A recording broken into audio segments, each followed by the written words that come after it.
ہے آج کیوں ذلیل کے کل تک نہ تھی پسند، گستاخی فرشتہ ہماری جناب صدر۔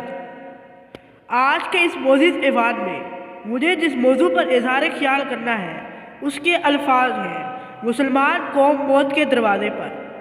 آج کے دور میں مسلمان ذلت و خواری سے دوچار ہیں۔ آج در حقیقت مسلمان موت کے دروازے پر کھڑے ہیں۔ آج سے 1400 سال پہلے جب نبی کریم صلی اللہ علیہ وآلہ وسلم نے انسانیت کو وقار عطا کر کے دنیا میں ایک نئی ملت کا ڈول ڈالا تو کوئی نہیں کہہ سکتا تھا کہ یہ زار و نزار قوم کبھی دنیا میں پھل پھول سکے گی۔ لیکن جناب صدر، ہمیں تاریخ سے گواہی ملتی ہے کہ مسلمان تھوڑے تھے، کمزور تھے، معاشی اعتبار سے تباہ حال تھے، لیکن ان کے دلوں میں یقین کی دولت تھی۔ اس وقت مسلمان موت کی آنکھوں میں آنکھیں ڈال کے دیکھ سکتے تھے، اسی لیے مسلمان جدھر بھی جاتے فتح یابی ان کے قدم چومتی تھی، کامرانی ان کے راستے میں آنکھیں بچھاتی تھی۔ تب اس کے گھوڑوں کے سبوتلے کیسر و کسرا کے تخت کانپتے تھے، مشرق و مغرب کی راہیں کشادہ ہو گئی تھی اور مسلمانوں نے بحر ظلمات میں گھوڑے دوڑا دیے تھے۔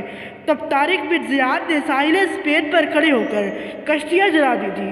وہ جنگ جیتنے کے لیے خون کا آخری قطرہ تک بہانے کا عزم لے کر میدان جنگ میں جاتے تھے اور آخری آدمی تک جنگ لڑتے تھے، کیونکہ ان کی نظروں میں موت کا کوئی تصور نہ تھا۔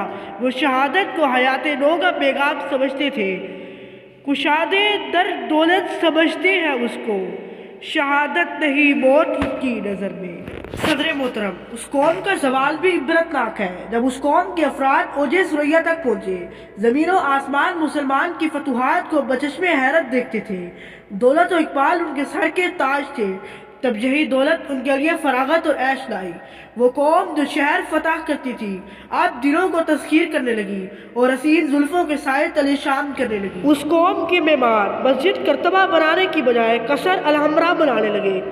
تب خدا تعالیٰ کو اس پر غصہ آیا اور بغداد کی طرف ہلاکو خان کی پیش قدمی کا انجام بغداد کی تباہی و بربادی کی صورت میں نمودار ہوا۔ یہ امت جب خرافات میں کھو گئی تو اس کی بربادی لازم کر دی گئی۔ صدر ذی وقار، مسلمان جب محمود غزنوی، شہاب الدین غوری اور بابر کے ساتھ گھوڑوں پر سوار ہو کر آئے تو ہندوستان کی حکومت کا تاج ان کے سروں پر رکھا گیا، لیکن جب اس قوم نے محمد شاہ رنگیلا اور واجد علی شاہ جیسے عیش پرست بادشاہ ہونے لگے تو پھر 4000 میل کا سفر طے کر کے وہ آ گئے جنہیں نہیں آنا چاہیے تھا۔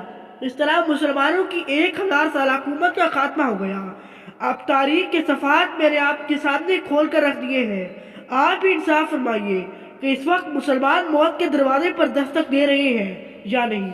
صدر محترم، اس وقت دنیا بھر میں مسلمان ممالک آپس میں برسر پیکار ہیں۔ جب سے مسلمانوں نے کمنی والے کا دامن چھوڑ کر روس اور امریکہ کا دامن پکڑا ہے، جو ذلت و خواری سے دوچار ہو رہے ہیں۔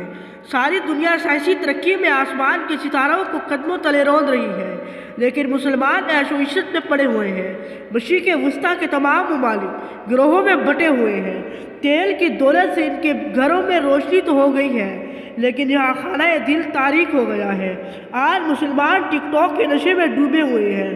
مسلمانوں کے خلاف یہودیوں اور نصرانیوں کی یہ ایک سازش ہے کہ اس قوم سے قوت عمل چھین لی جائے۔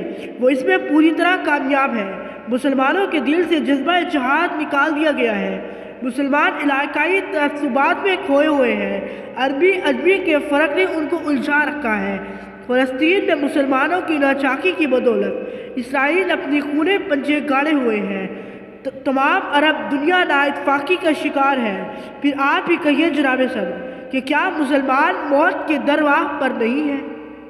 جناب صدر، آج مسلمانوں نے یہودیوں اور نصرانیوں کی سی وضاح قطع اختیار کر لی ہے۔ ان کی تہذیب و تمدن کو اپنی آنکھوں کا نور اور دل کا سرور بنا لیا ہے۔ اس لیے اقبال نے کہا تھا، وضع میں تم ہو نصارا تو تمدن میں حنود، یہ مسلمان ہے جنہیں دیکھ کے شرمائے یہود۔ آج ہم نے قرآن کو جزدانوں میں بند کر کے رکھ دیا ہے، انٹرنیٹ کو سروں پر اٹھا لیا ہے۔